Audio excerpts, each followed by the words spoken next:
Okay, now few important things before we proceed with the class. Few important things. First is, I would advise everyone not to watch the live stream through mobile, on mobile. Okay, try watching on laptop. Why? The reason is very simple. When you watch on mobile, na, sometimes what happens is, as you know, that you may get a phone from your friend in between the session, or your family friend or some other people. And once you get a call from someone during the session, then sometimes it becomes difficult for an individual or a student to restore the session and to get back to where he or she was. Okay, some technical glitches are always there. Okay, and you know, you may be using hotspot as well, and the internet speed when you watch through hotspot, okay, or you watch through standard internet connection on mobile, is not enough to have seamless experience on live. Okay, because काफी सारी technical चीजें होती हैं, ठीक है, जो कि एक पर्टिकुलर बैंडविड्थ पे ही काम कर सकती हैं. तो laptop is something that I would advise, and proper LAN connection और a proper broadband connection. Okay, LAN और a broadband connection.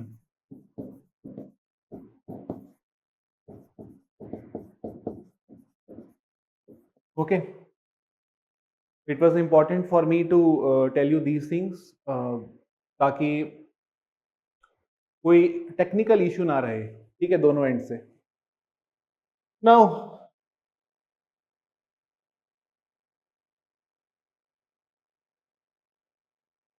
secondly, is video quality fine today?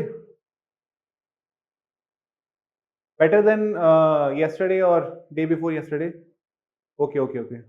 So we have also worked on that thing. Okay, I mean the technical team has also worked on that thing. Okay, since this is our first live experience, तो कुछ ना कुछ issue हमें शुरुआत में पता चलते जाते हैं क्या क्या इशू हैं, ताकि वो नेक्स्ट टाइम ना हो. इसी तरह से तो हम लर्न करते हैं और आगे जाके तो मेक श्योर करते हैं कि मिस्टेक्स ना हो कभी. Okay, anyway, so now let us come to the topics that we were discussing yesterday. What I'll do is, first I'll help you revise whatever we have discussed yesterday, and then quickly we will start with one of the most important topic from your syllabus, that is French Revolution. Okay, and even before that, let me talk about one more thing, that is weekly target.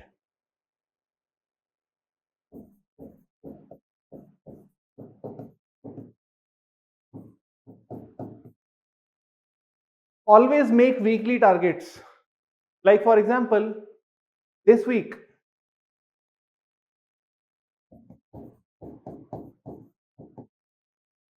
on Friday, you guys are going to have handouts.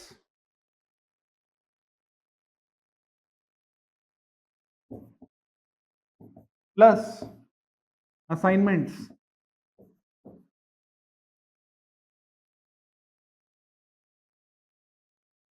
On Friday evening or Friday by the end of class, you guys will get handouts of the topics that we have or we would have covered by Friday, and some assignments that you guys will be doing on Saturday and Sunday. See, Saturday and Sunday, don't take it like an off. Okay, Saturday, Sunday, you will have to complete those assignments, and only then you would be able to make sense of whatever thing that we have studied. Okay, unless you do it by yourself as well.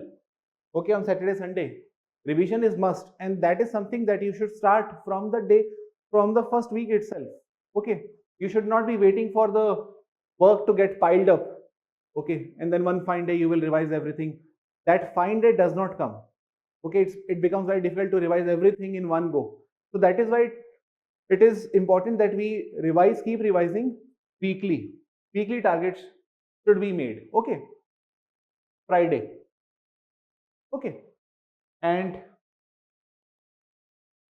those handouts are going to be very comprehensive. And comprehensive does not mean bulky. Not bulky at all. But at the same time, it will be very comprehensive. Okay. So that will help you revise everything that we have studied and we have covered so far. Okay. Let us now start with revision.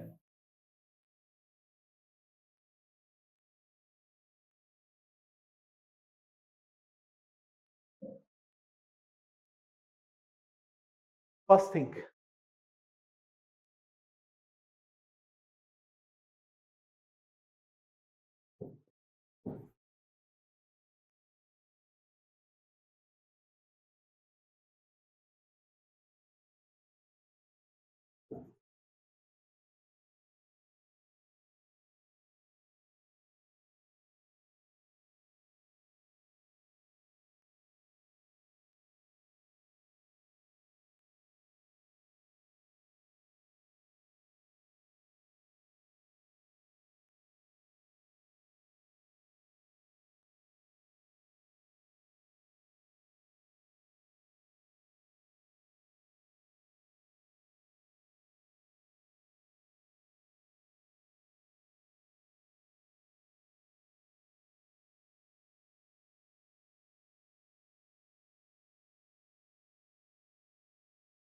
this is what we have covered yesterday. Middle Ages was God-centric universe. That means individual contribution, individual or man, the concept of man, for that matter, woman. This term is very gender neutral. When I'm talking about man, it is inclusive of women as well. Okay. There was no concept of man as such or the contribution of man to the society. Everything was about God. Okay. One fine day, what happened? These Europeans got in contact with Arab world, Arab, ARAB. They got in contact with Arab world through crusade and trade. Crusade was war between Muslims and Christians.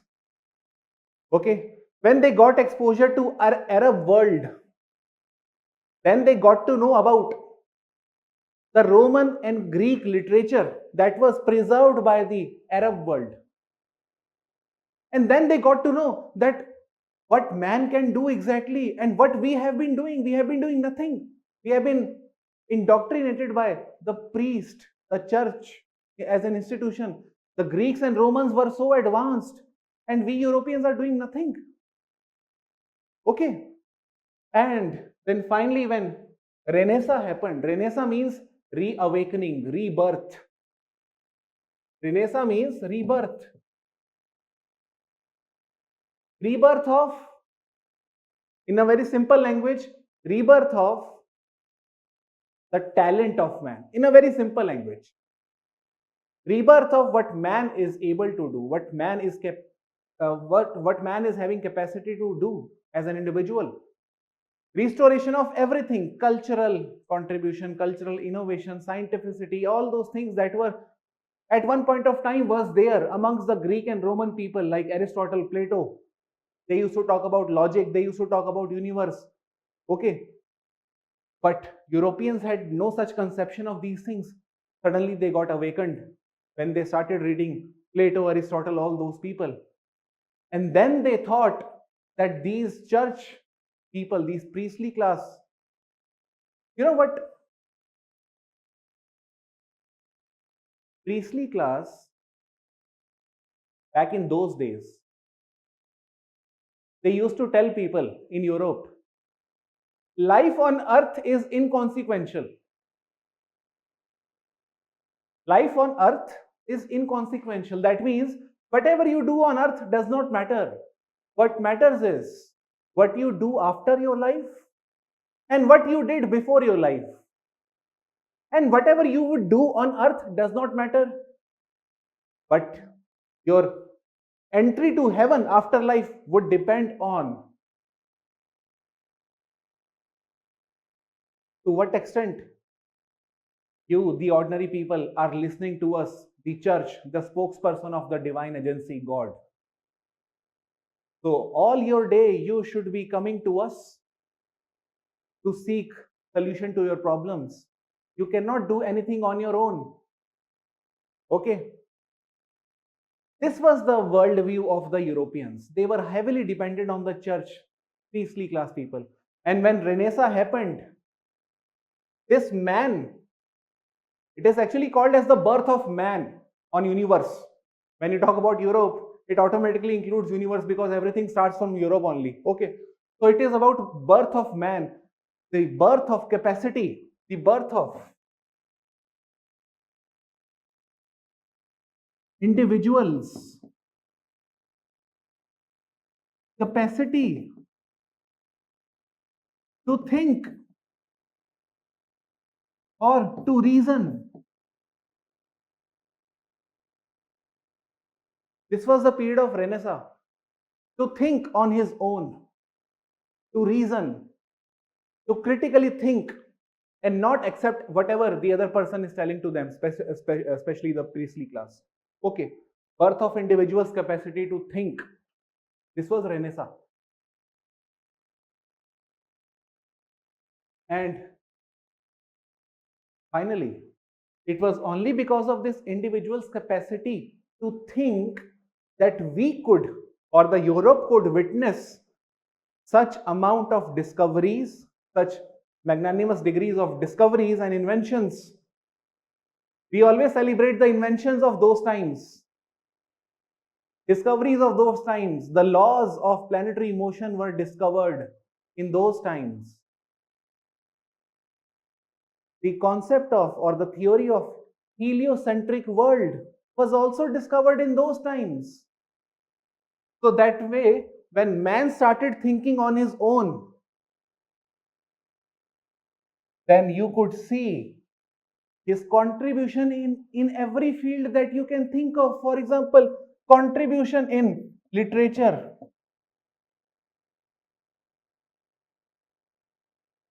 Who was the most important contributor to literature? William Shakespeare.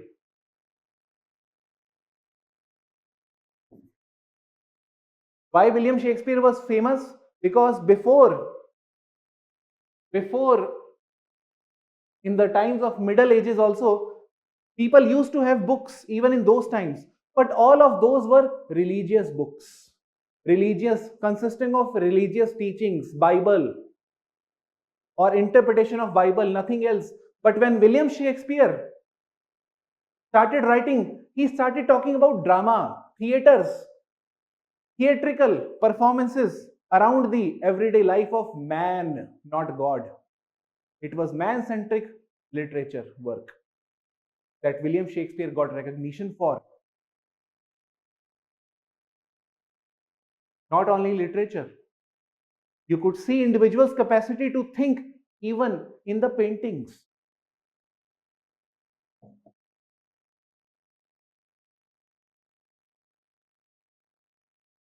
Even in the paintings. And yesterday only I showed you the painting of Madonna and Child. How Madonna and Child were portrayed during the Middle Ages and how they were portrayed after Renaissance. Okay, the expression, the sentiments, the smile of Mona Lisa, all these intricate details, something that was known as perspective. You know, when artists used to draw those things, it was known as perspective, to show emotions of the man, not to show the halo on the back of the head of the man, but to show emotions, expression of the man. It was man-centric painting. Okay, Mona Lisa.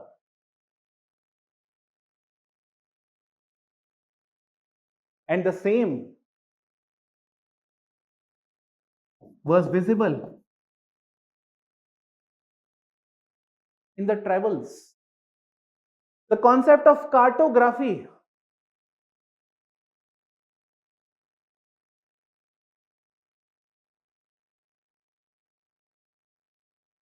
cartography came into existence. What is cartography?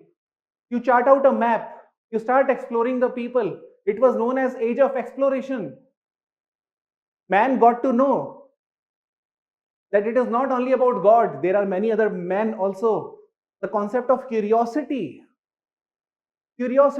man, the curious being, actually came into existence. He wanted to know what lies beyond these oceans.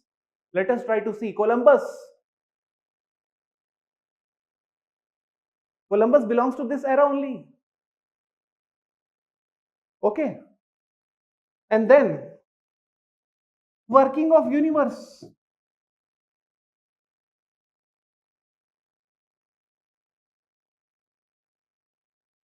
This is something that I've told you yesterday itself. How the universe works.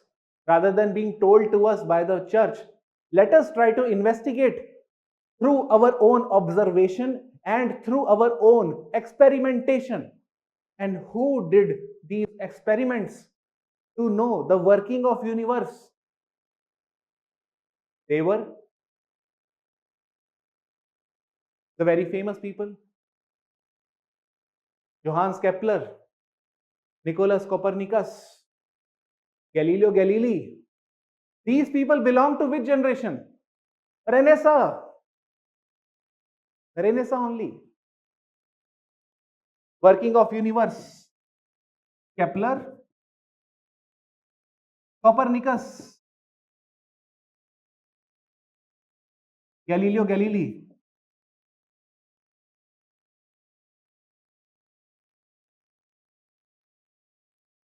So that way, whether you talk about literature, painting, travel, everything that you can think of, it was all about man and his endeavor, his attempt to improve his everyday life.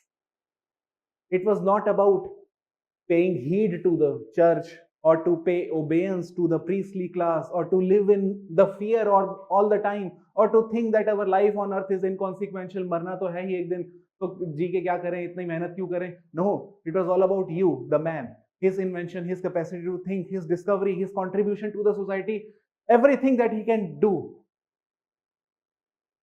Okay, this was all about Renaissance. Now, this specific thing, the people engaged in exploring the working of universe through observation and experimentation. These people are generally categorized as the people from the era of scientific renaissance. Scientific renaissance.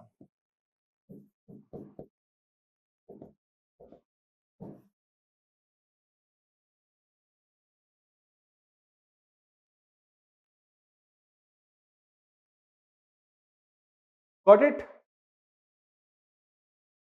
And the scientific renaissance is the other name of scientific revolution. It is the other name of scientific revolution. So scientific revolution is not very separate period from Renaissance.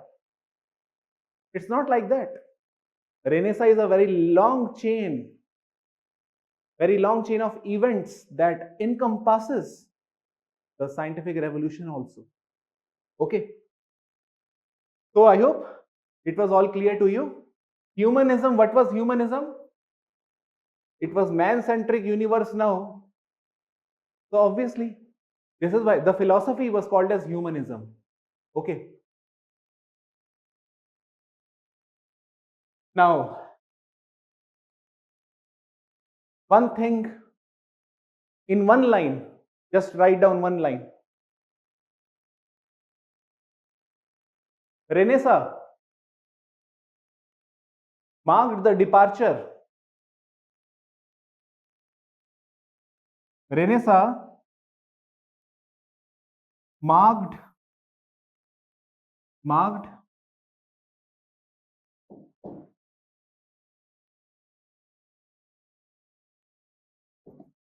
the departure is happening. Just a second. marked the departure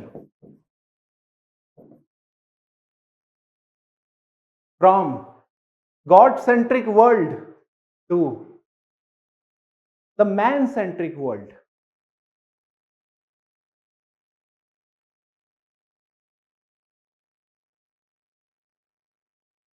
Humanism is the philosophy of Renaissance. Humanism is the philosophy of Renaissance.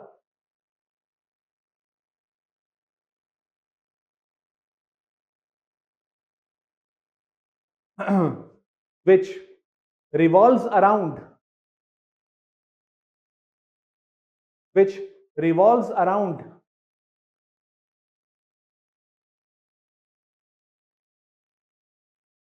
regard and acknowledgement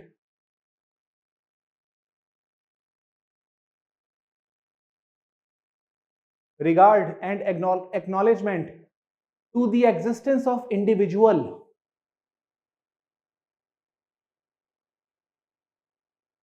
to the existence of individual.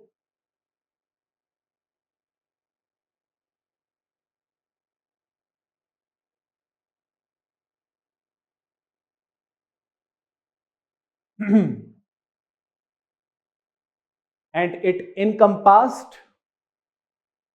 and it means humanism encompassed both individualism and secularism.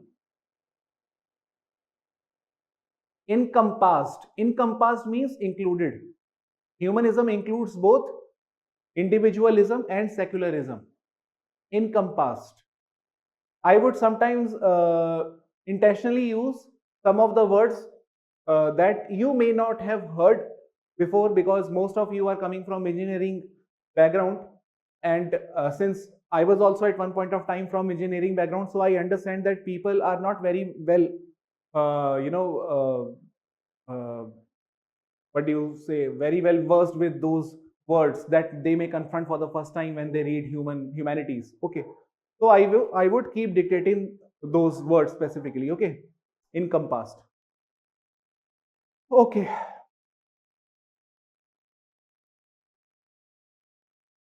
Now, in conclusion,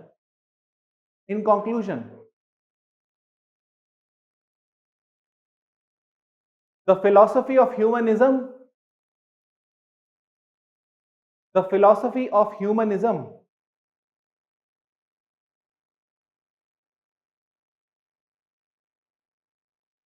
freed यानी आजाद कर दिया, freed the individual from religious orthodoxy. One point. The philosophy of humanism, first point, freed the individual from religious orthodoxy. Second point,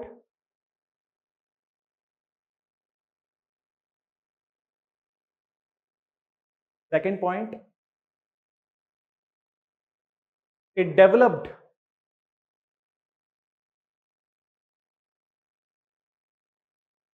free inquiry amongst individuals. Free inquiry amongst individuals.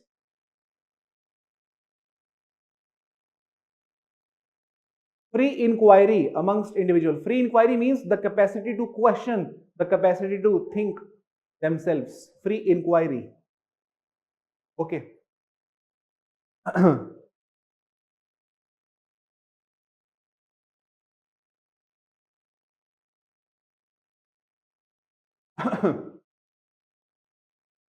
Okay.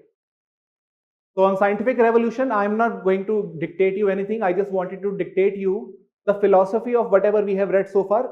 Rest of the details already you know, and you will anyhow get in the notes also. So why to, repeat the same thing again and again? You already know this now.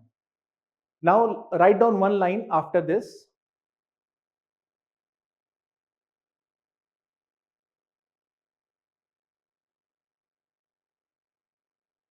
This period,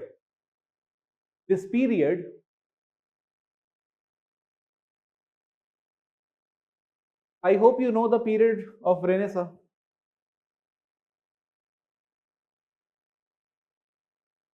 This period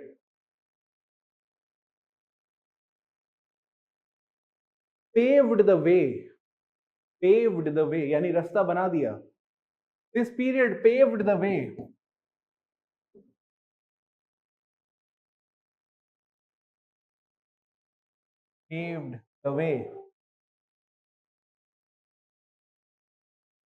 for the age of reason. For the age of reason. Age of reason. And what is age of reason? The period of enlightenment. Bracket में लिखो as of reason के आगे enlightenment era.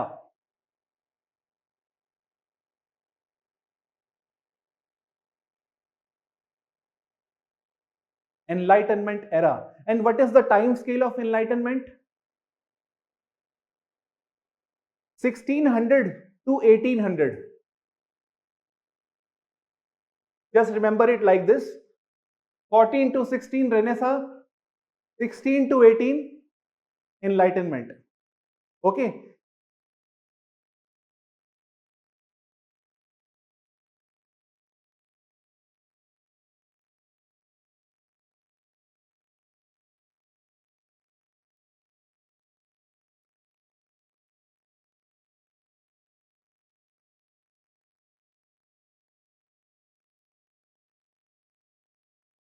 Now, in between Renaissance and Enlightenment, we had only one small event, that was scientific Renaissance, that was scientific revolution. If you want to capture it in some timeline, I would say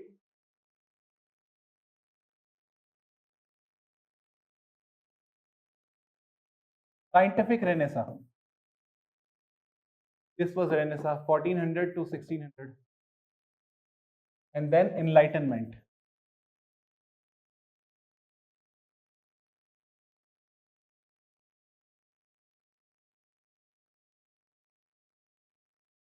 Okay.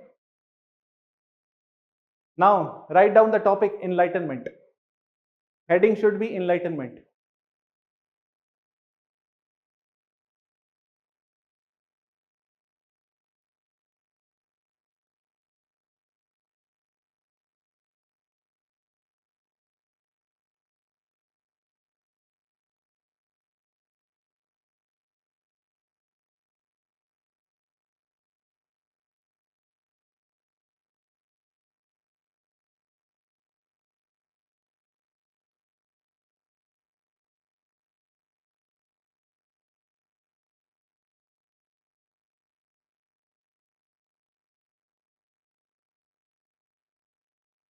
How did scientific revolution paved the way for enlightenment?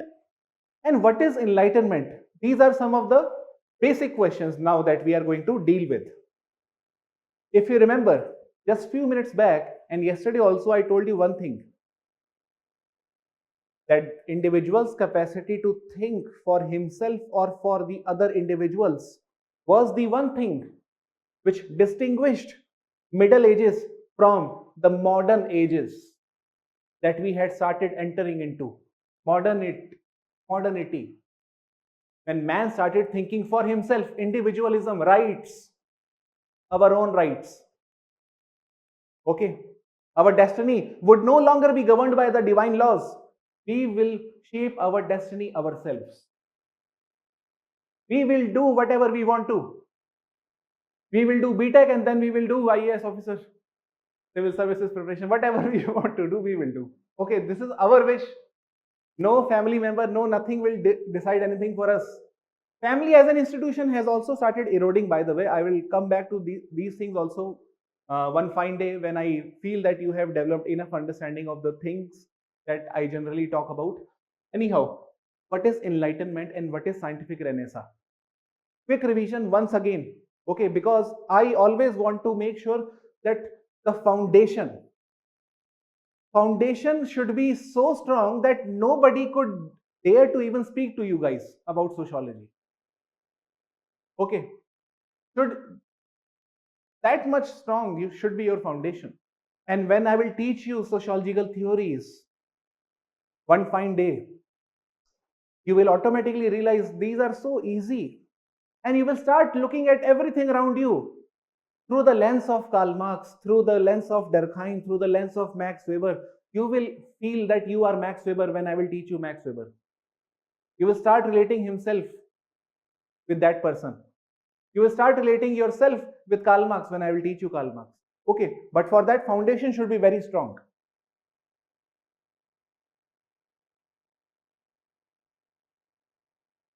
Scientific revolution was the one thing, or was the one era, man used reason. This word is very important. Man used reason or his own observation. His own observation. Or he used experimentation to understand the working of universe.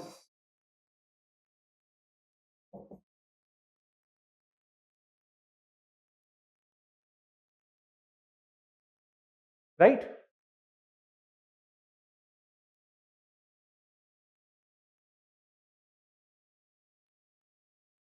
Okay. Galileo Galilei, he used his own observation. He made a telescope just to see whether Copernicus, whatever he is saying, is right or wrong. Or he is also like Catholic class, saying anything randomly without facts.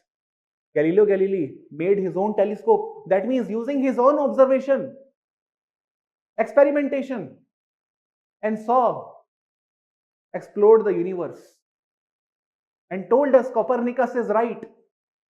Okay, this was scientific revolution. Now, what is enlightenment? Enlightenment embodies the concept of reason again. Everything is all about man and the way he thinks, reasoning power.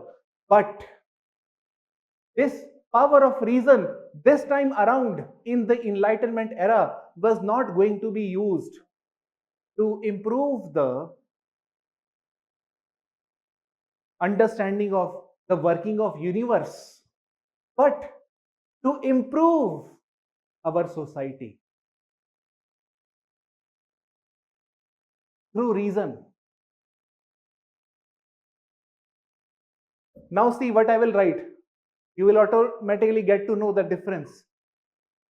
Man used reason or his own observation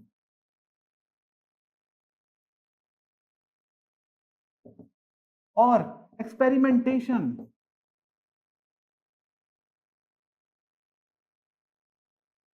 to improve the working of society.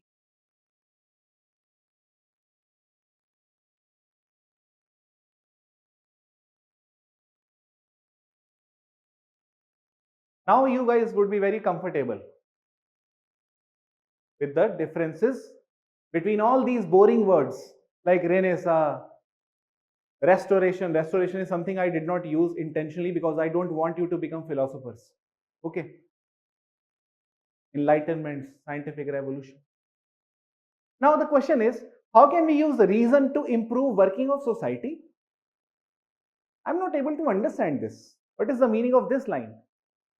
Okay, I can use my own observation to see which star or which object or which phenomena is there in the center of universe, whether it is earth or sun. I can use my observation to see that. I can use experiments to see that. But how can I use my reason and experiment to improve the working of society? And what do I mean by that when I say working of society?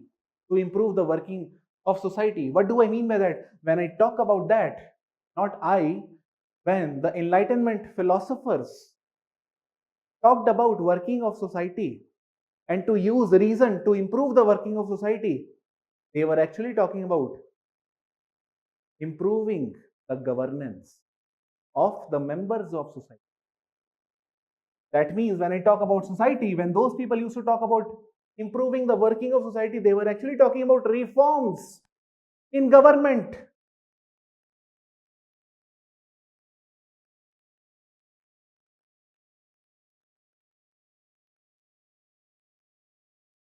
Reforms in government. Okay, reforms in government. Now, what are those reforms? Here starts the contribution of those important scholars. You will automatically get to know that most of the things that you guys have started taking for granted in this world, like liberty and freedom of speech, you guys owe very much to these great scholars, highly indebted to scholars like Thomas Hobbes, John Locke, Voltaire, Montesquieu, Thomas Jefferson, Thomas Paine, Rousseau. Had it not been for these scholars, you guys would not have been enjoying freedom. Okay? Whether you call it freedom of speech, freedom of expression, to choose your own person to the power, the concept of democracy, liberty, equality, fraternity, the concept of secularism, all these things we should be very much indebted to these people. Enlightenment era.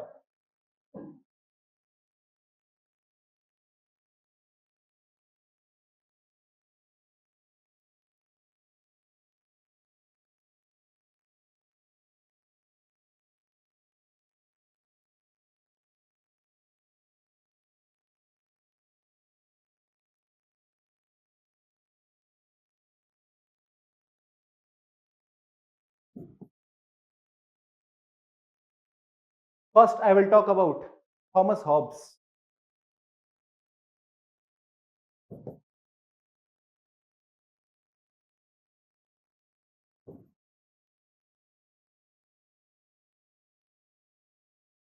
Thomas Hobbes.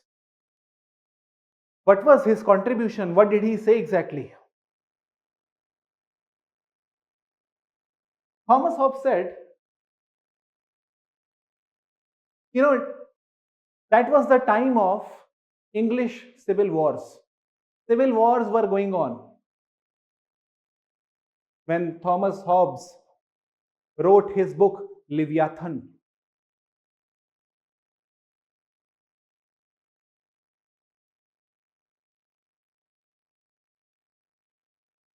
Leviathan. It was the period of English civil wars. And you know what happened? When Thomas Hobbes saw people engaged in wars, he said, men are stupid.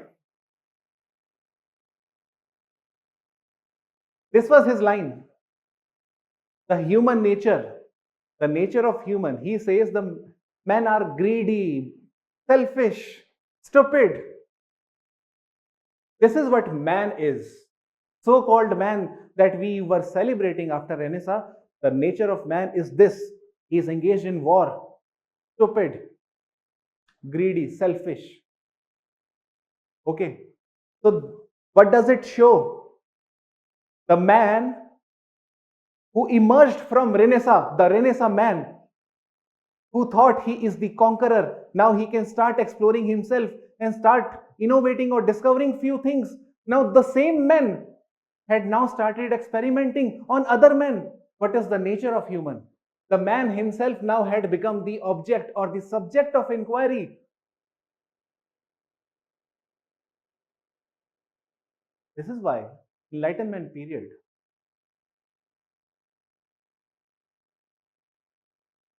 they were very much influenced by scientific revolution. The only difference being Non-human things were the object of research to the humans during scientific revolution.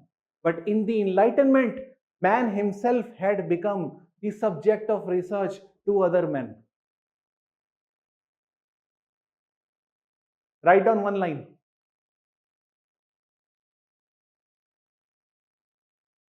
During the times of English civil wars, right under Thomas Hobbes only, during the times of English civil war, Hobbes argued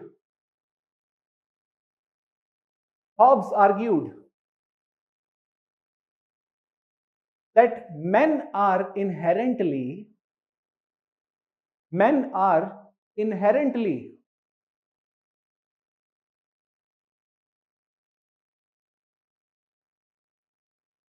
lazy, stupid, greedy, and selfish.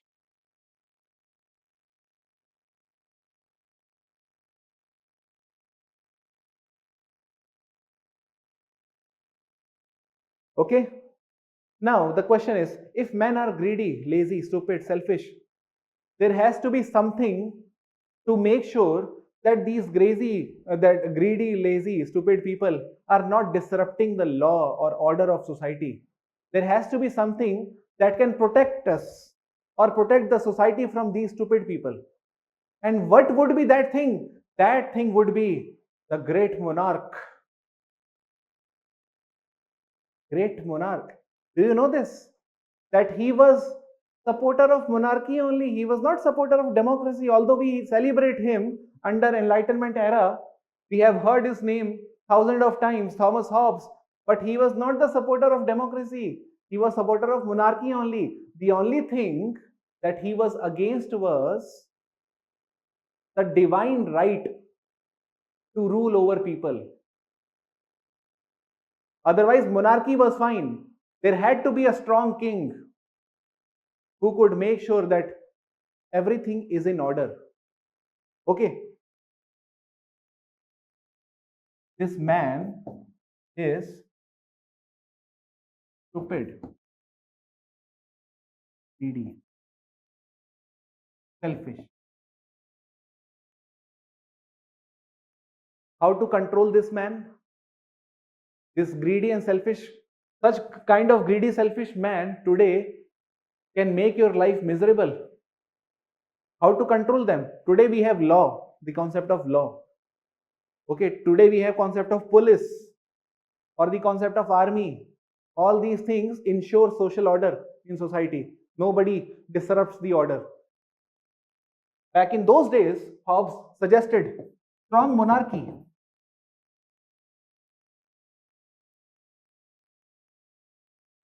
Strong monarchy is the solution.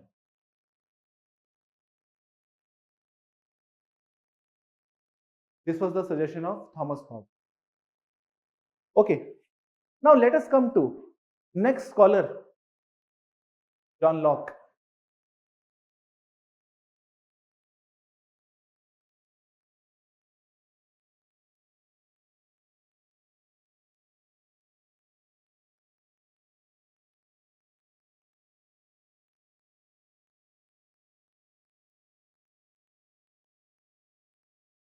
John Locke.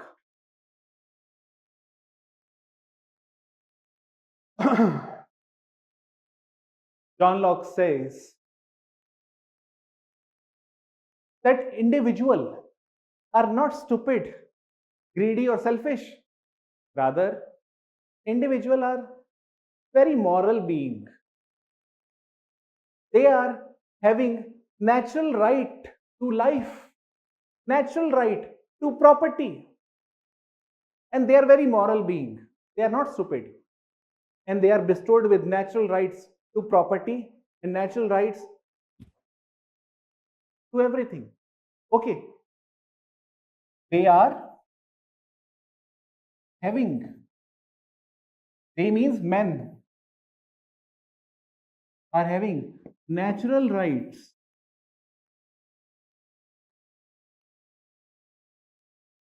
to life and property.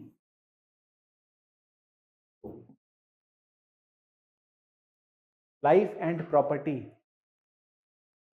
And the nature of man is highly moral. Man is moral being.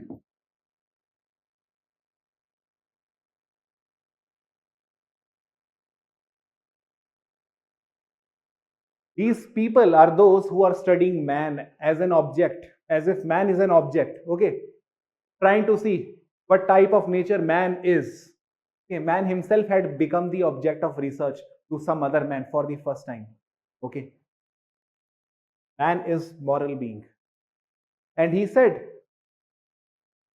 that since man naturally has these rights, right to life and right to property, in that case, the duty of monarch is only to make sure that these people are not deprived of their natural rights.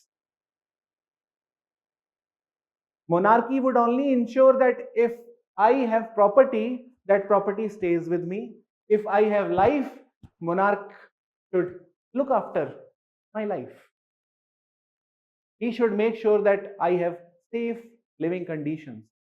This is the duty of monarch.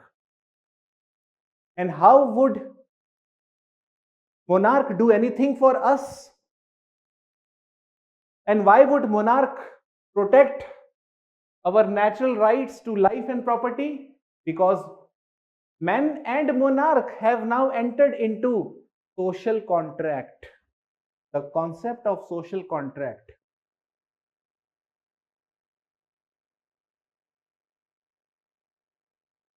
Social contract between man and state. Social contract between man and state. What is social contract? You know what? I'll tell you the meaning of social contract simply. What is social contract? Every time you purchase something from market, you are paying taxes. Direct or indirect? Okay. Mostly indirect taxes whenever you purchase something. Okay. Whenever you eat at the restaurant. Okay. Now those taxes are collected by government. And out of those taxes, most of the money is used in productive investments. So you are giving few things to government, that is few percentage of your income or salary or revenue or profit, whatever you call it as. In exchange of that, government is doing something for you. This is also a contract. This is also a contract between both of you. You will be electing the leader of your choice after 5 years. And in those 5 years, he in return will be trying to fulfill all the goals of the society. Whether it is Swachh Bharat, Clean Bharat by 2019, whether it is 100 million jobs by 2022. This is also a contract between both of you guys. Similar kind of contract. The concept of social contract actually came into existence with the writings of Thomas Hobbes and John Locke only. Okay. In fact, Rousseau has also talked about social contract, which is something I'll come in a short while discuss with you guys.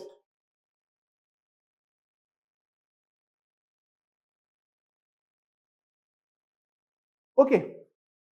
So now the question is, what is social contract? We, the people, will be giving up certain amount of our freedom. Certain amount of our freedom we will be giving up, okay, to the state. And state in exchange will be now protecting our property and our life. That means it's a bargain between both of us. We cannot see, you guys know very well, when you read Indian polity, you know that your fundamental rights are not absolute. They are conditional. That means you have given up certain amount of your freedom to the state, in exchange of which state is assuring you proper social order, living condition for you. Otherwise, it will be chaos all over. This is social contract. Got it?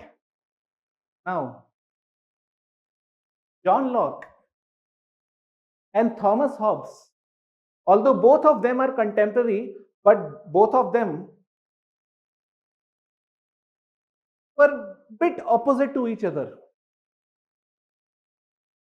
Thomas Hobbes used to say, if people will revolt, monarch has full right to crush the revolt. But Locke said, if people revolt, they will revolt only if their rights are not protected and they have full right to revolt against the monarch. Monarch cannot do anything in that case. He will have to listen to the people because people have given up their freedom to monarch only to ensure that they live their life peacefully. Even if they are not able to lead their life peacefully, what is the point of giving up freedom to the monarch? They have the right to revolt. This is what John Locke says. Okay. Now,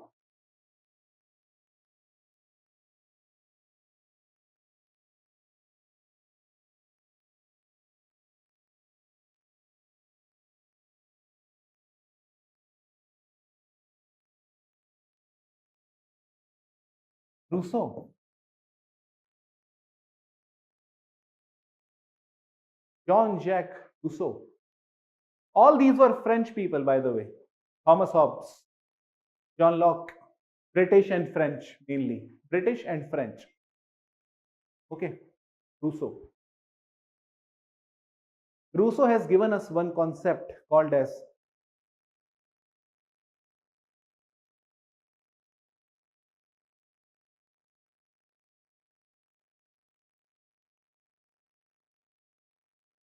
general will. General will. What is general will? The meaning of general will is will of the majority. General will. This is the general will of 100 students that live streaming is going fine. Only 5 or 6 students are feeling that internet connection is not working properly. General will. Okay. General will. And can you recall any concept when I talk about general will like this? That will of majority is this is democracy. This is nothing else. So when we celebrate democracy, we owe a lot to the writings of Rousseau equally. Not only to the writings of those people who talk about our rights. Rights. Having right is one part of democracy, but that's not just about rights only. Okay. To exercise your right, you first need to have an ecosystem where you can exercise your right. And that ecosystem is democracy. You cannot exercise your rights in theocratic regimes. There is no right. Okay. General will. Now the question is, I talked about 3 scholars. Thomas Hobbes, John Locke and Rousseau. But why did I talk about these people? Because all of these people had one thing in common. They wanted to understand how can the governance be improved in a better fashion. By reason, they wanted to investigate what are the things, what is the nature of man exactly. They wanted to study man and the governance structures. And they thought this is right, this is not right, this is right, this is not right. They should be given freedom, they should not be given freedom, they should be given freedom to revolt, they should not be given freedom to revolt. They were also engaged in a conflict with each other. Although all of them generally are classified as the elites, the people who used to sit at salons or the modern day Starbucks or the cafe shops in Khan Market, Delhi. These are the people who used to sit together and have chat or social gathering in the salons of the France. These are the people from upper class. They used to have a chit chat and discuss what is the nature of man. What do you think? What do you have to say about it? This is how they used to speak in an elitist fashion. Okay. And they used to think that they they can study the man efficiently with reason. Okay, anyhow, that's another different aspects. This is something that I will also discuss about in a short while when I'll talk about their critique. But for the time being, let us try to understand what do they really want us to understand about them. Now, the fourth scholar is Voltaire. Voltaire.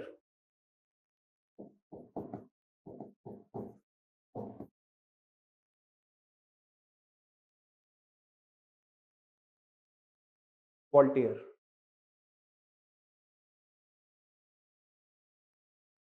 What is the most important contribution of Voltaire? Again, the question is same to all of these people. Just assume that all of these people are sitting in a cafe shop, elite cafe shop, in the salons of France. All of them are dealing with one question: how to make governance better. And they think they are trying to apply reason to make governance better, just like we could understand the working of universe better. Let us try to understand working of governance better. Okay. Voltaire raised his hand when these three people were speaking with each other. Voltaire said, let me also speak one thing. These people say, yeah, tell us what you want to say.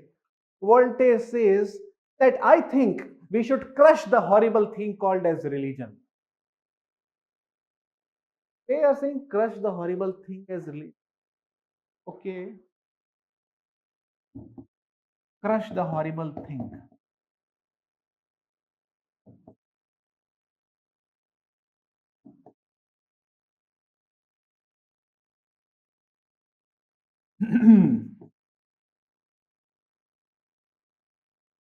Now, when Voltaire said crush the horrible thing called religion,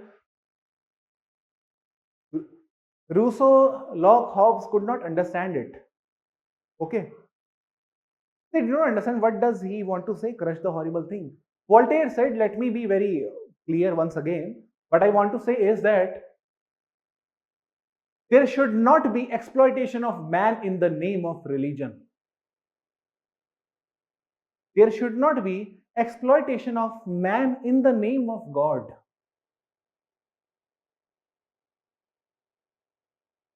Because we cannot see God, and for hundreds of years, for thousands of years, we have been ruled by some people in the name of God. Should we not crush this horrible thing that we cannot see? Maybe we have been fooled for thousands of years.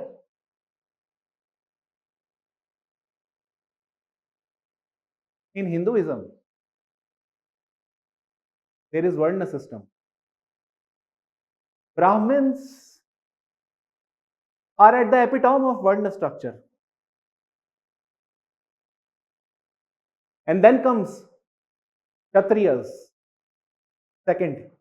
Then comes Vaishyas, and fourth comes Shudras. And who has decided this order of society, that Brahmins will be at the top? You know Buddha, Lord Buddha. Lord Buddha was the first person in the Indian society to challenge this structure. That is why we call him enlightened man. And his version of enlightenment is Nirvana. Nirvana. That is why in Hindi, when we talk about enlightenment, we use the word Nirvana. Okay. Anyhow, Voltaire said, crush the horrible thing called religion. Because men have been exploited in the name of religion for centuries and millenniums together. Next thing, he also was a very, very fair supporter of the concept of freedom of speech. Supporter of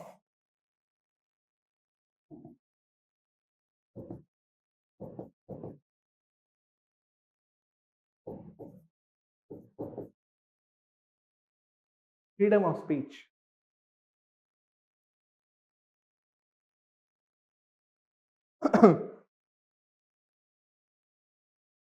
There is a very famous line attributed to him. He once said, I may not agree, I may not agree with what you have to say or with what you want to say. I may not agree with whatever you want to say or what you have to say, but I shall defend till my death your right to say that. मैं हो सकता है आपसे agree ना करूं आपसे agree, that does not matter, but मेरे मरने तक आपका बोलने का हक है, ये फ्रीडम मिलनी चाहिए। भले हम अग्री ना करें आपस में, बट बोलना, किसी के बोलने को आप रोक नहीं सकते। This was freedom of speech, the supporter of freedom of speech. Now the next caller.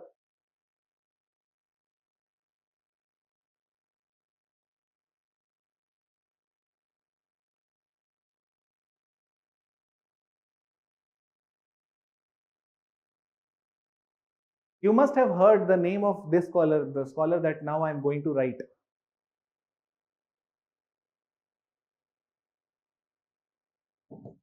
Baron Montesquieu.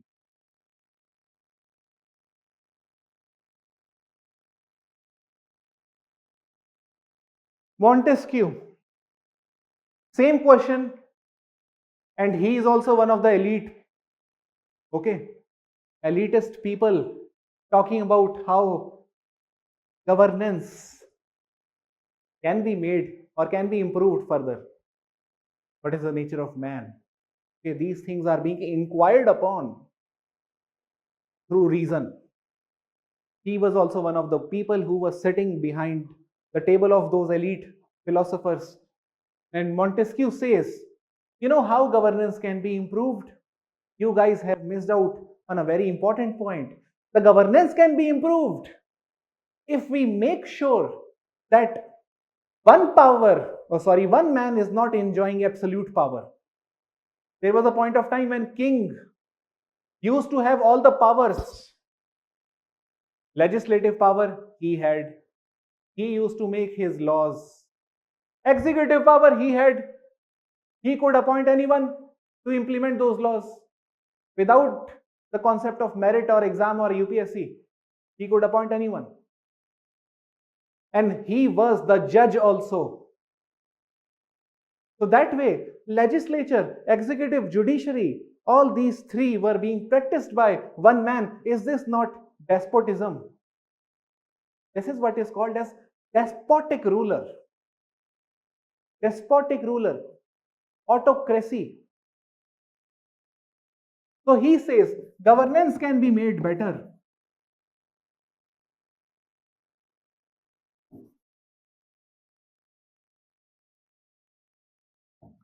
by separation of power.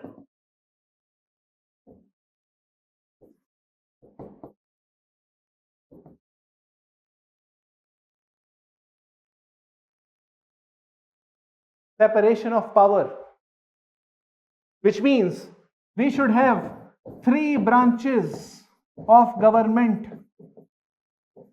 Three branches of government.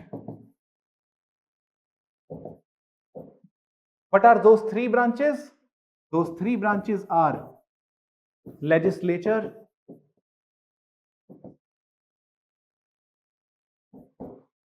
executive, judiciary.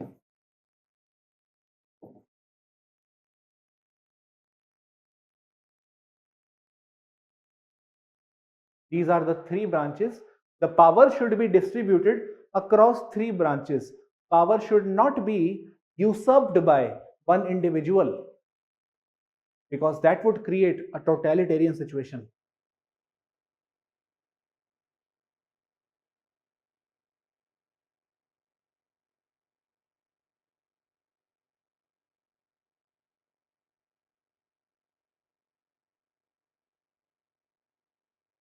I hope you know the meaning of these words.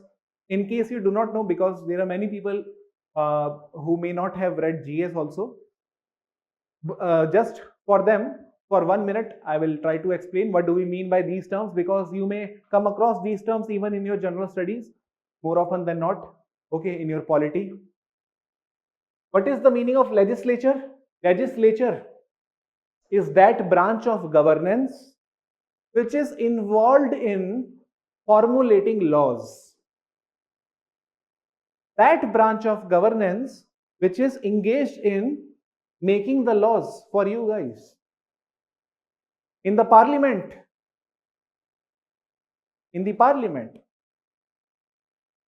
all the people who are sitting and having discussion over policies, bills, okay, the same bills which once passed becomes act. Those bills are being passed through a whole soul debate, discussion, deliberation, freedom of speech, something that we take for granted is already there. That is why they are able to discuss. Whether they are coming from Samajwadi Party, they are coming from Bahujan Samaj Party, coming from Akali Dal, or Congress, or BJP, all are being represented in that one chamber, and all of them are having deliberation on one bill. Should we pass this bill? Should we modify this bill? What are the things that we can modify in this bill? All things are being deliberated, discussed. This is legislature. They are trying to formulate laws for you guys. What is executive? Executive is that branch of governance which is engaged in implementation of those laws which have become acts. Once the law becomes act, once the bill becomes act, there has to be a body or authority which would implement those acts. As an IAS officer, you would be having both powers. Sometimes you would be on the side of legislature. Sometimes you would be part of executive. Sometimes you would be part of judiciary. When you become district magistrate, you are part of judiciary in that case. So you cannot say that there is watertight compartment. You cannot say there is watertight compartment. However, I hope this was clear to the beginners. Anyhow, only if the powers are shared, the development can happen. Otherwise, if one organ is superpower, nobody is there to challenge it, it cannot ensure governance proper for everyone. It would ensure its own governance only. Okay, this was what Montesquieu says. Now next.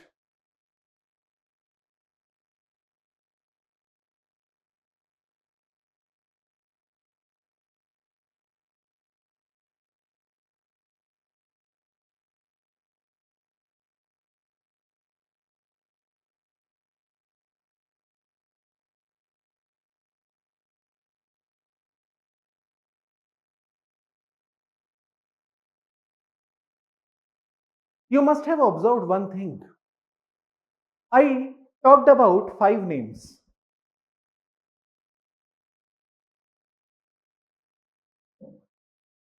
Locke, Hobbes, Rousseau,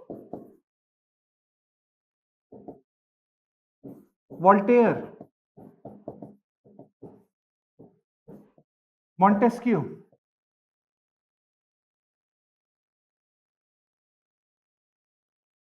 All of them are trying to applying reason. All of them try to apply reason to make society better.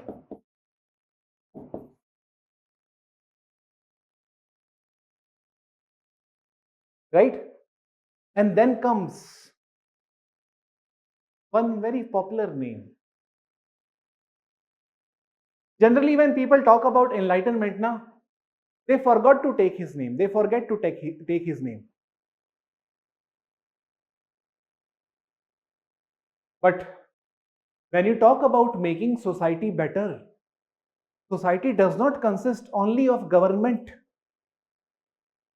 Society consists of multiple parts. Governance or government is only one part of society. What are the other parts of society that can be understood better and can be made even further better through reason? That part is economy.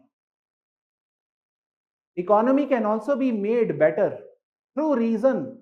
Who was that scholar who said anything like this? That was none other than Adam Smith. Okay. People don't take his name when we talk about enlightenment. Adam Smith is very important, and he is the product of Scottish Enlightenment. Scottish Enlightenment.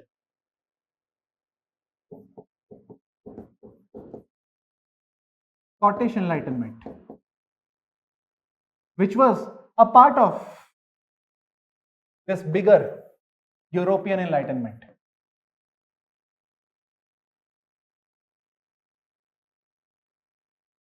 Adam Smith.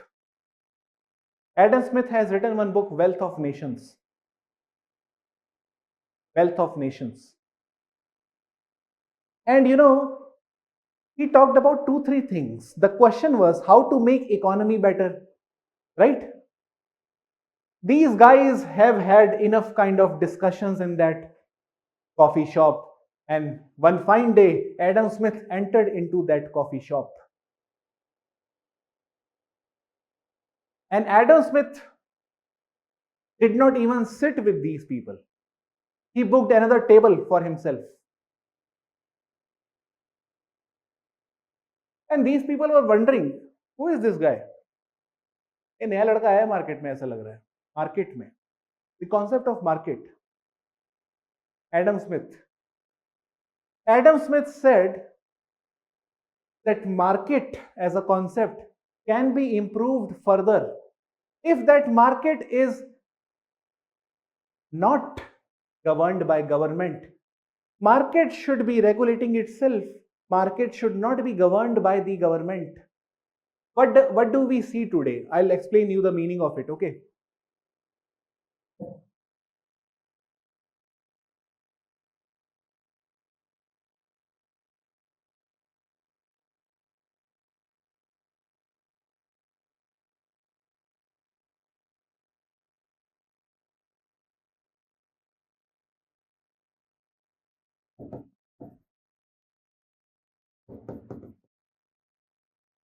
Adam Smith. He says, economy can be made better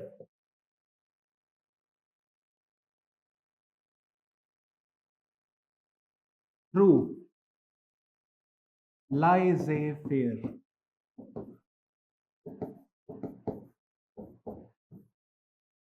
Laissez-faire means free market economy.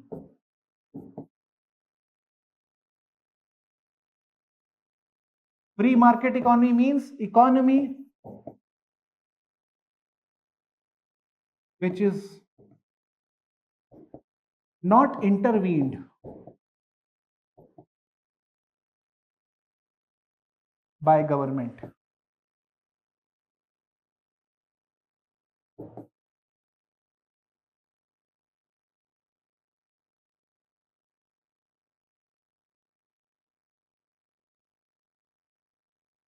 Economy which is not intervened by the government.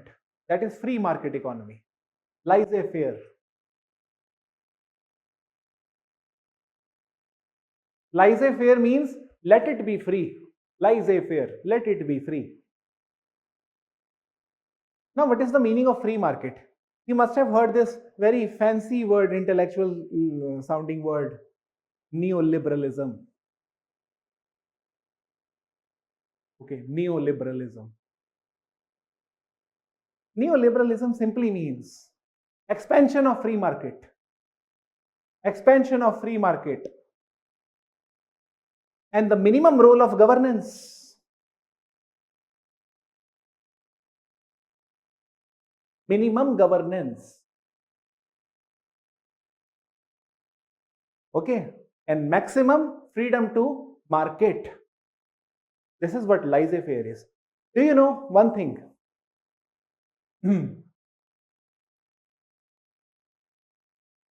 Today, if you try to import strawberries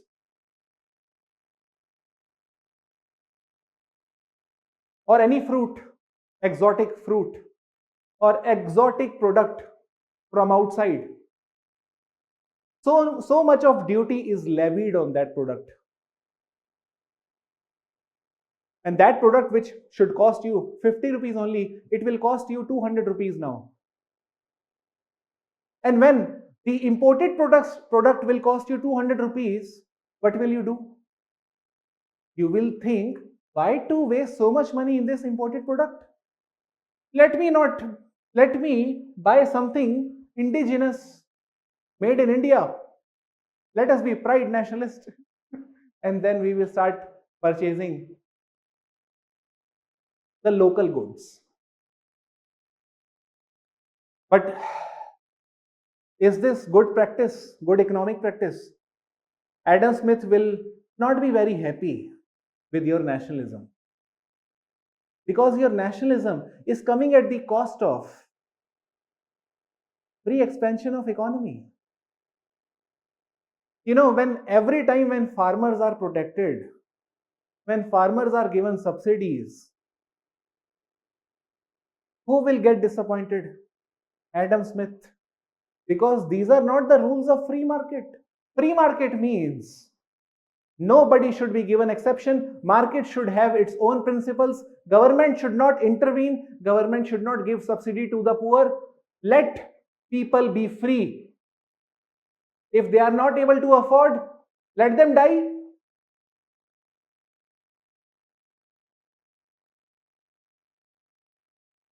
You know, there is one scholar, Herbert Spencer. Herbert Spencer.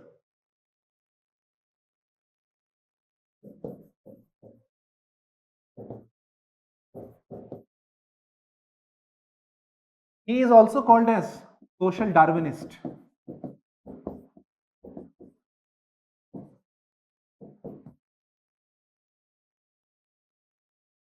He tried to apply laissez-faire in society. Nobody should be given protection. No poor should be given any kind of subsidy. Okay. It should be completely natural evolution. If people are not able to make their way through coronavirus, if they are not able to make their way through lockdown, let them die. They were not the fit members of society. Only the fittest shall survive. Survival of the fittest. It was not coined by Charles Darwin. Please remember this.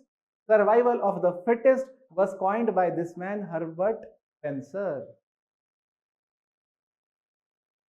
And he was very much influenced by Darwin and Adam Smith. Darwin plus Adam Smith is equal to Spencer. Anyhow,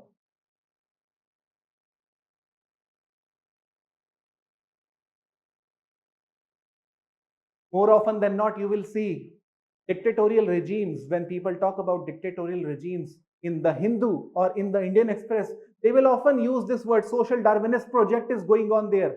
What does it mean? That people are not protected, they are just let free on their own. Government is not doing anything for them. Survival of the fittest has automatically become the unintended consequence of this crisis. Social Darwinist project. Free market economy. Now, I hope you understood this concept I was talking about. Okay. Now, one more concept given by Adam Smith.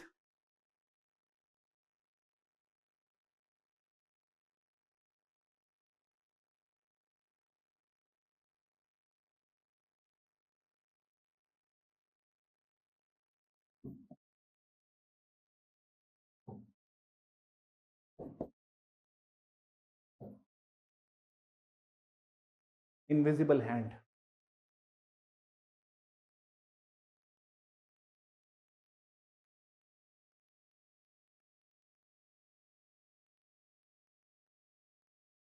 What is invisible hand?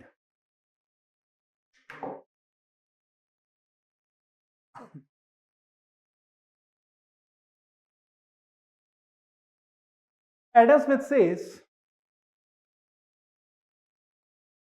people are self-interested, right? Everybody has to become rich, billionaire. Of course, you would also want to become billionaire one day. Why not? Nobody can say no to this. All of us want to become billionaire. Okay. When people want to become billionaire, and if they establish their enterprise, their business, Ambani, Adani, right?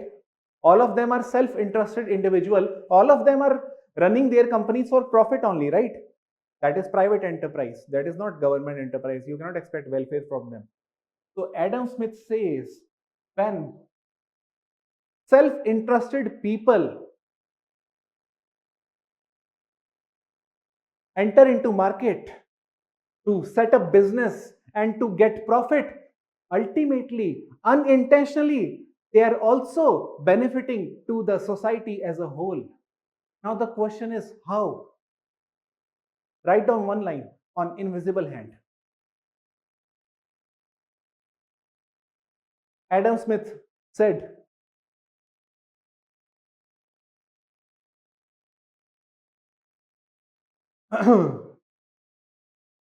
that a set of self-interested individuals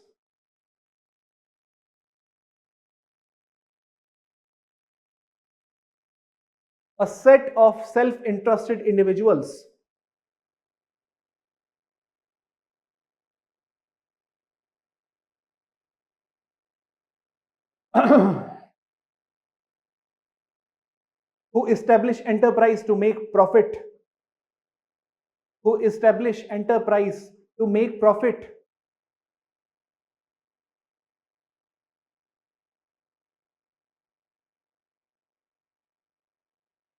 is unintentionally giving benefit to the society as a whole.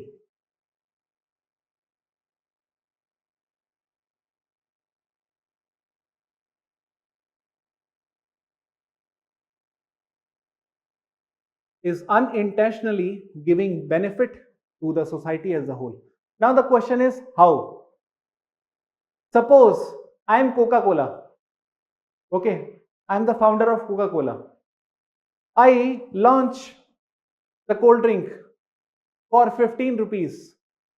Okay, to capture the market. What will happen? My competitor, Pepsi, they will also launch one product at a lower price. Okay, they now also want to capture the market, so they will launch the product at 12 rupees. Now the competition between both of us are trying to capture the market and trying to extract maximum profit from the market. But in our competition, who is getting advantage? You guys, the consumers.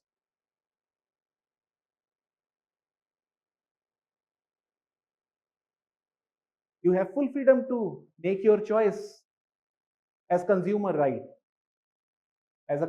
right, informed choice. And whenever you establish enterprise, how else does it benefit society? People get employment. When I become Ambani, I would want to have millions of people working for me. And had it not been for those millions of people, I would not have become what I was. That is, if I'm Ambani, okay? So, self-interested individual and the competition between them, that is market enterprises, are unintentionally, automatically creating benefits for the society. Employment, working conditions, increased standard of life,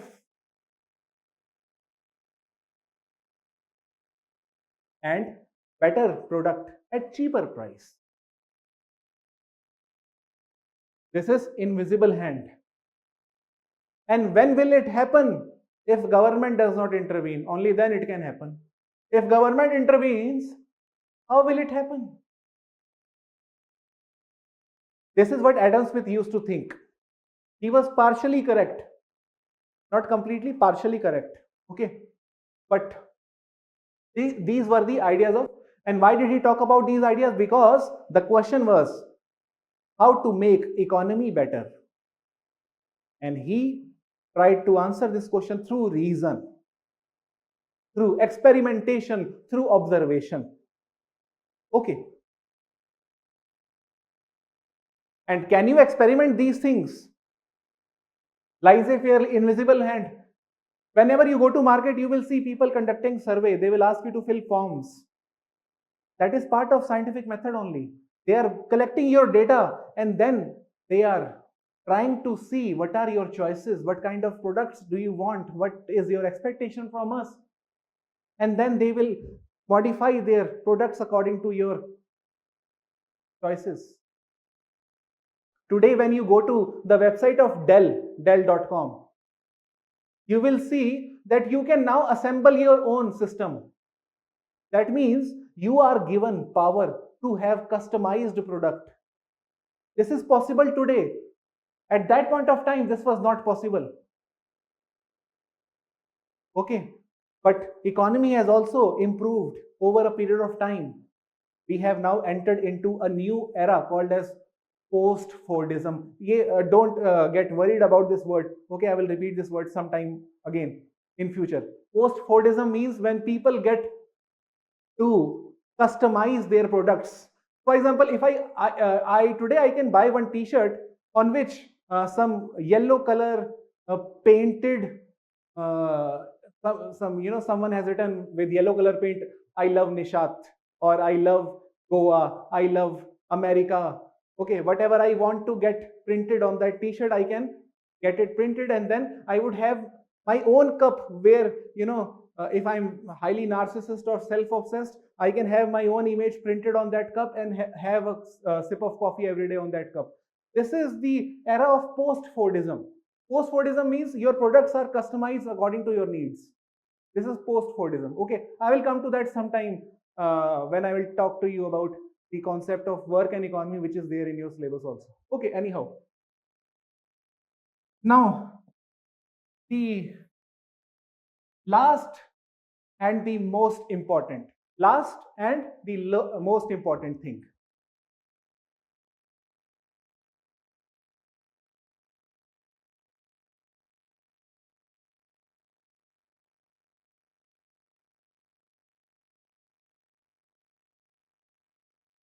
Did you observe one thing?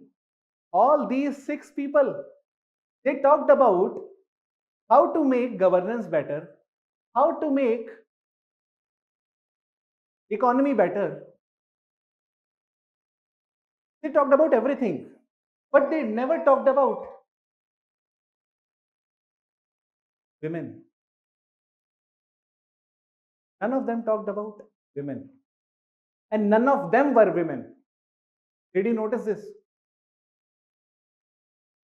And then comes one lady in the same era of enlightenment to give a tight slap on the face of all these 6 scholars.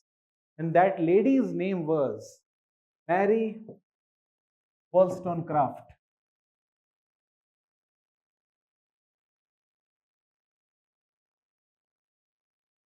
Mary Wollstonecraft.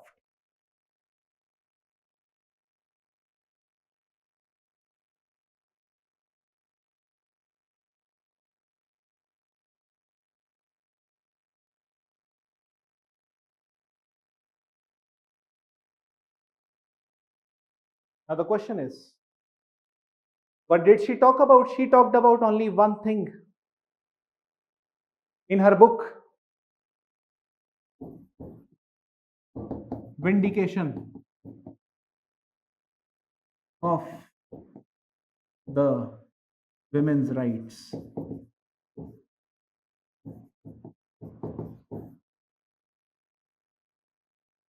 This was her book name. No scholar out of those 6 talked about women except one, Rousseau. Rousseau did talk about the rights of women, and he also talked about education for women. But do you know what kind of education did Rousseau talk about? Rousseau said women should be given education on how to be proper housewife. This is the kind of education that Rousseau thought women should have. Reflection of patriarchal mindset easily. Mary Wollstonecraft says that society does not consist only of man. Society consists equally of women. And if man can read and write and study, why can't women? And she is considered as the mother of feminism. Founder of feminism, basically, I would say. The first scholar to talk about exclusively, vehemently, strongly, assertively about women's rights and women education was Mary Wollstonecraft. Women education, women rights.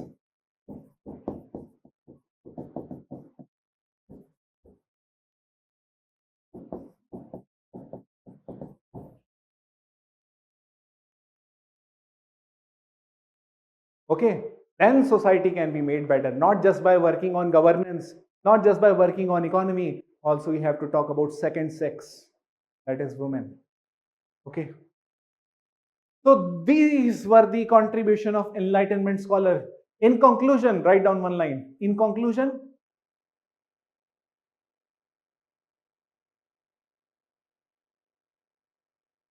in conclusion, the Enlightenment era, the Enlightenment era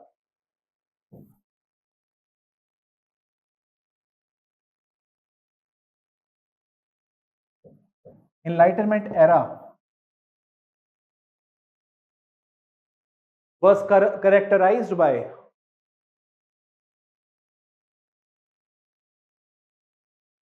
application of reason,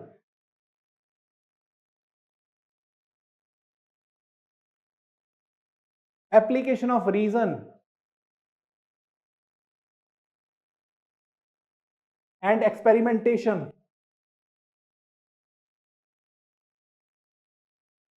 to improve the governance, economy, to improve the governance, economy,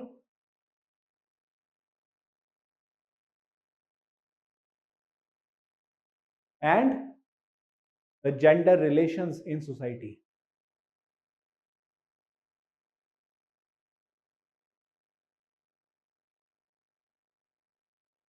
Gender relations in society. And it was only because of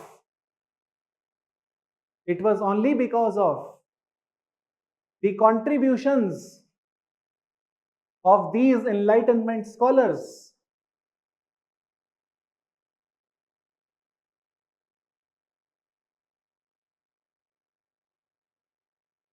that France witnessed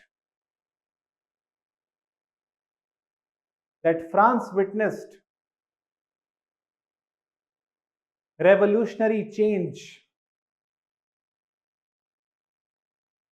France witnessed, not just France, even American Revolution owes its existence to the line of thought of these scholars. France witnessed revolutionary change from absolute monarchy to constitutional monarchy. Absolute monarchy to republic. You can write republic, not constitutional monarchy. It's better to write republic. Absolute monarchy to republic.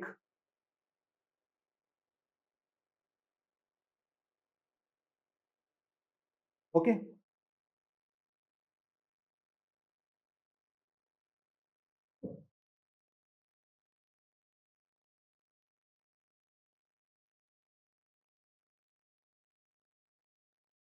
So basically, Basically, I told you so far only one thing, that from Middle Ages we entered into the modern age, okay, the age of Renaissance, having philosophy of humanism, which involves both individualism plus secularism, and both of them generally are characterized as modern concepts or the features of modernity. One word which is written in your syllabus, the first word of your syllabus sentence, modernity and the social changes in Europe. Everything that I talked about was nothing but social changes in Europe, and all those social changes were characterized by modernity, individual application to think on his own, reasoning, observation, experimentation, and only because of these things, governance, economy, everything could be made better.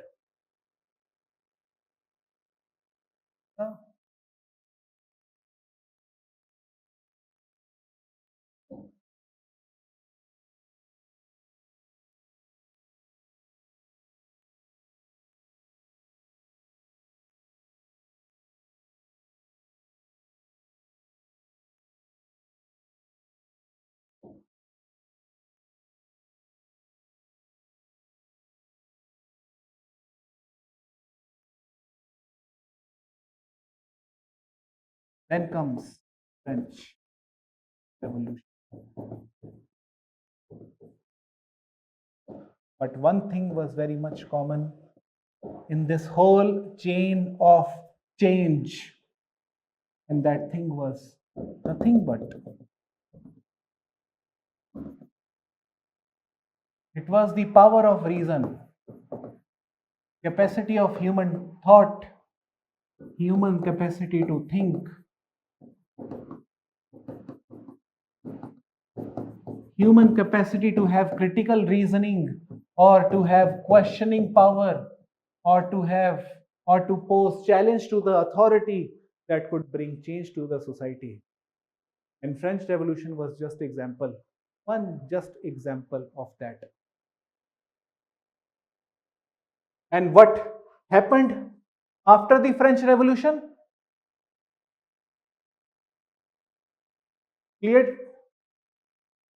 This much is clear, right? You may note this if you have not.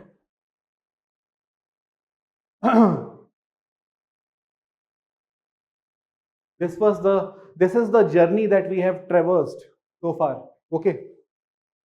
Finally, the French Revolution. Nothing, nothing. Now now everything will be very easy for you. It will be like cakewalk. You would not have to rote learn anything. Nothing. What is French Revolution? What is the meaning of revolution, by the way? Again, one word that we have taken for granted. Revolution simply means drastic change, in a simple language. Drastic change, upheaval, upheaval. Okay, society changed upside down, upside down. पलट दिया, उल्टा ही दिया एकदम. Revolution आ गया. Okay, तो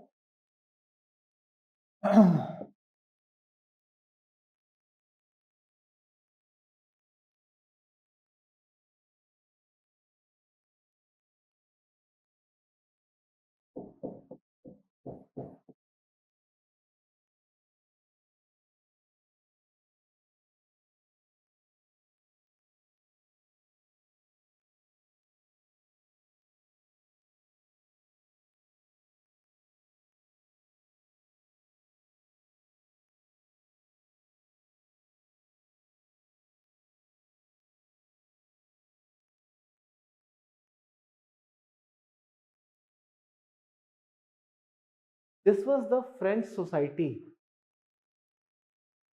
before 1780s.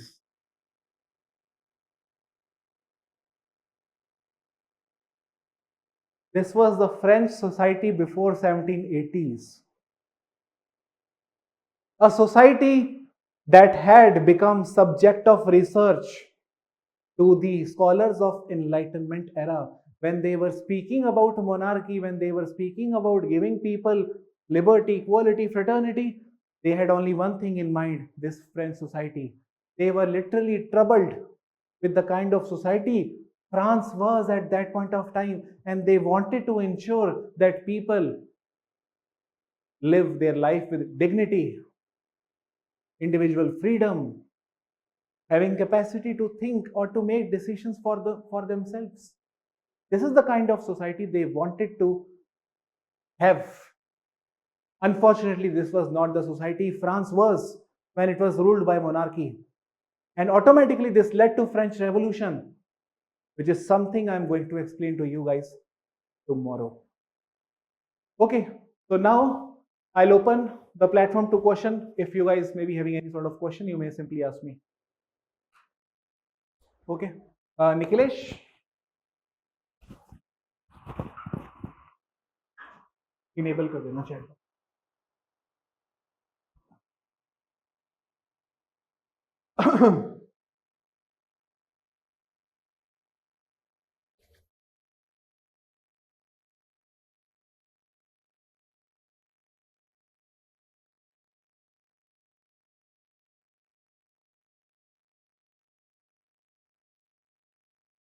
Yes.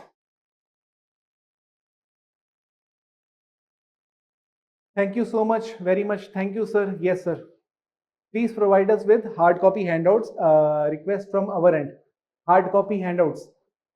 This is something, Niveda. Yes, Niveda. You may kindly call up at Level Up IS. They will definitely help you. Definitely. Okay. Secularism simply means secularism. Christi. Although I'll explain this word to you tomorrow as well when I'll explain French Revolution. Secularism is not very easy concept. Okay, it's not very easy concept, but one thing I can definitely assure you, secularism does not mean anti-religion. Generally people think, if I say I am secular, if I say I am secular, that does not mean that I abhor religious people or I hate religion or I do not believe in God or I am agnostic or I am ascetic. Secularism simply means that I am very clear with my concepts. In the sense, I know where religion ends and where the non-religious life starts. I know, I have clear boundary in my head. Okay, you know, there is very famous picture on secularism. You will see this picture, you will easily get to understand what this philosophy really talks about when you hear it for the first time. Okay, this is a signboard. Okay,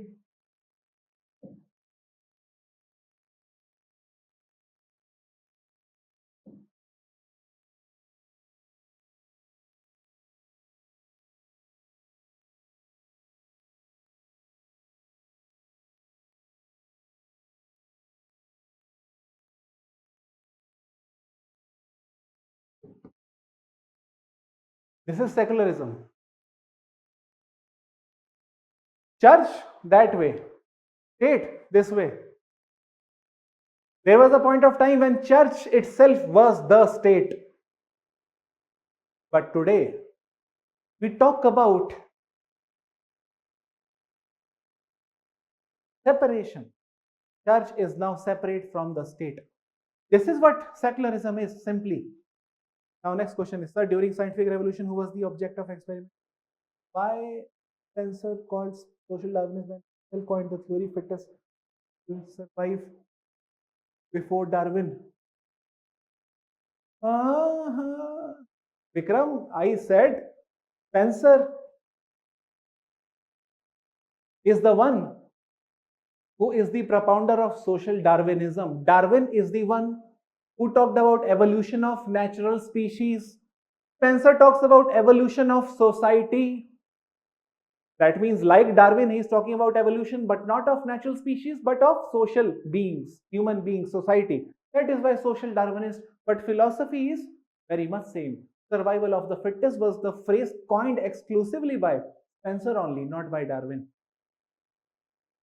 Is secularism must for humanism to prevail? If yes, are the states which have state religion are not that humanistic? Don't make me say anything controversial right now because we are in a very initial stage. I don't want to sound controversial. Okay. Is individualism desirable as we talk about environment and collective society as a whole? Not human. Is Pratibha Chandan. Is individualism desirable as we talk about environment and collective society as a whole?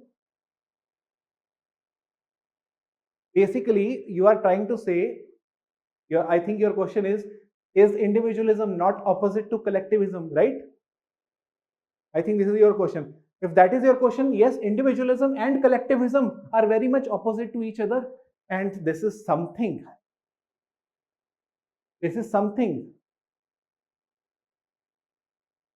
which is at the present time coexisting in the Western European states. You can easily see the fight for individualism and also the erosion of collectivity.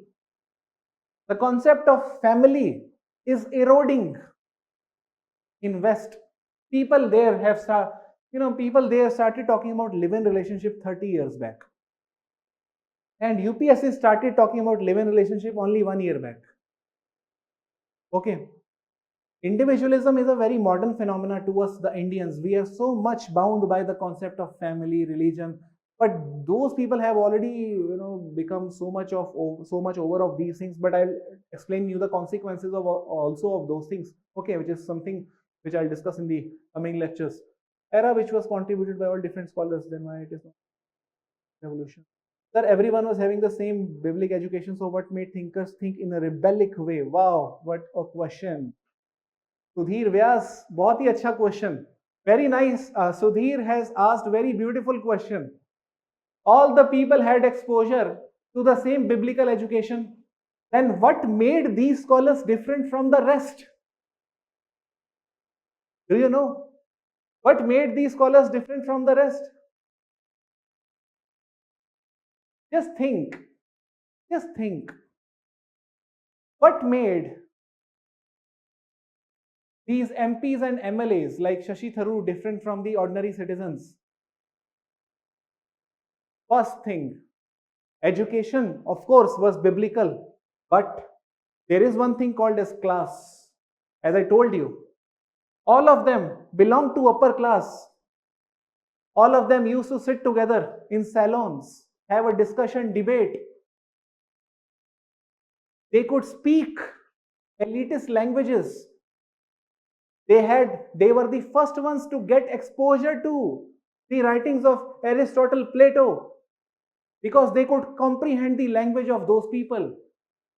They were the first ones to understand those languages, translate the books, and then explain to us. Okay, these were the people who had the first-hand exposure to the writings of Aristotle, Plato, Ptolemy. Okay, this is what makes them different from rest of the us. Rest of the people were not enlightened enough to think through these things. Okay. Belong to aristocratic class. Yes. Sir, there must be other elites that would not want the system to change. Yes, very good, Pranshu. Very beautiful question. Pranshu is asking, was there no opposition to change? Was everything so smooth?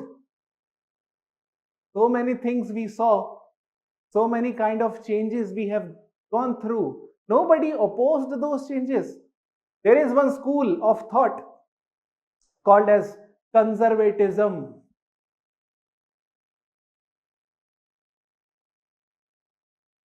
Conservatism. Taoism. This is one school which emerged in reaction to enlightenment. You know why? Enlightenment challenged religion. Enlightenment challenged all the traditional institutions. Monarchy, religion, patriarchy, Barry Wollstonecraft, if you remember.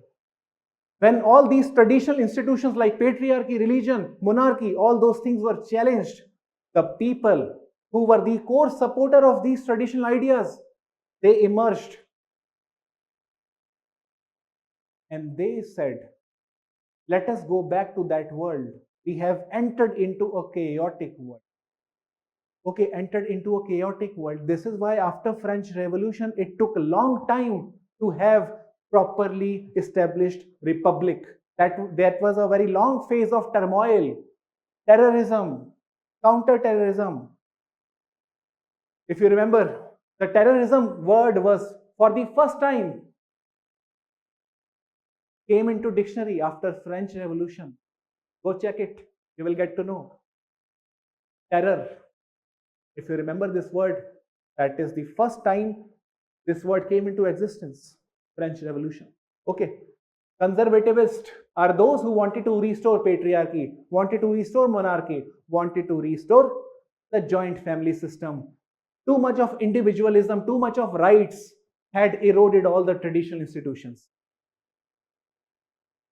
Does inherent talent play equally important role, Atika Qureshi?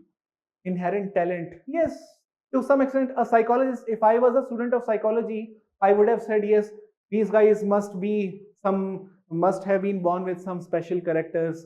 Montesquieu, Thomas Hobbes, John Locke, some special elite features which the other people are not born with. Okay, someone had to say something, so why not though? Why not those people? Those people may be having some of those special features. Okay, that can also be an explanation, but that is not so much important. But yes, the question was very nice to read. So please explain modernity again. Yashi Saimwal, Yashi, modernity explain. Okay.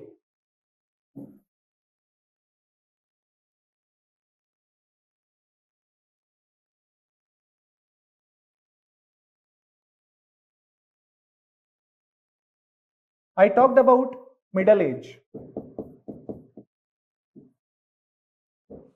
And then I talked about Renaissance.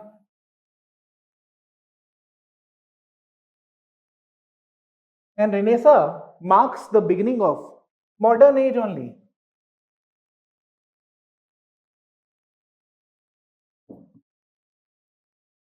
This was pre-Renaissance period.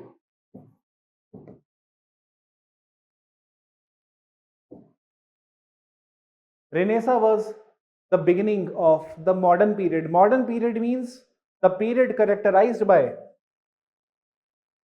individualism,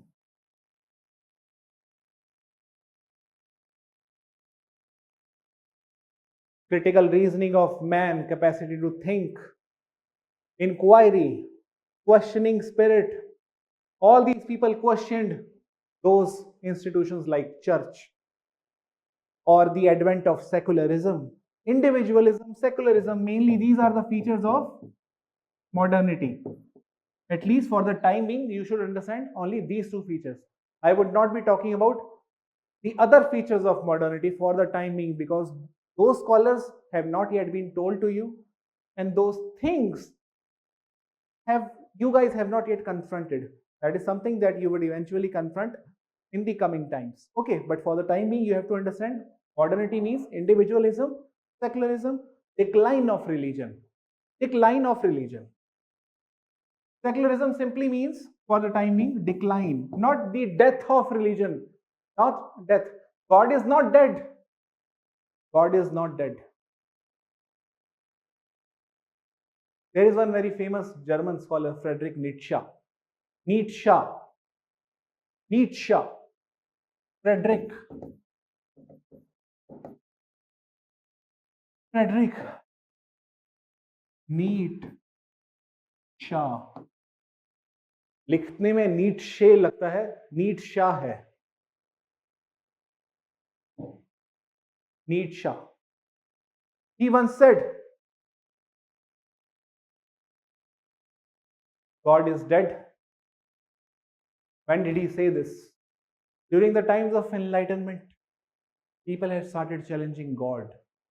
During the times of French Revolution, people had started challenging monarchy, God, everything that was justified in the name of God. Everything was questioned. He once said, God is dead. We have killed him. With our critical thinking, capacity to think, to challenge, to reason, with observation, with empiricism, we have killed him. God is dead, we have killed him. How shall we confront ourselves, the murderers of all murderers? We have killed someone who kills everyone. We are the murderer of the murderer. Next question. Why the Middle Age was so orthodox? That is not required for us to understand. Okay, because we are not studying philosophy or history. We'll be very, very, very specific with modernity only. We are not concerned with dark age or middle age. Okay, now what you have to do is just revise whatever told to you, because tomorrow what we are going to finish.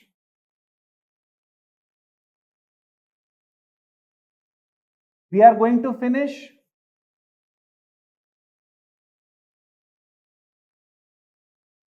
tomorrow's target.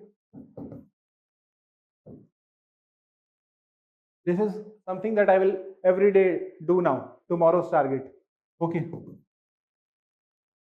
Tomorrow's target, French Revolution.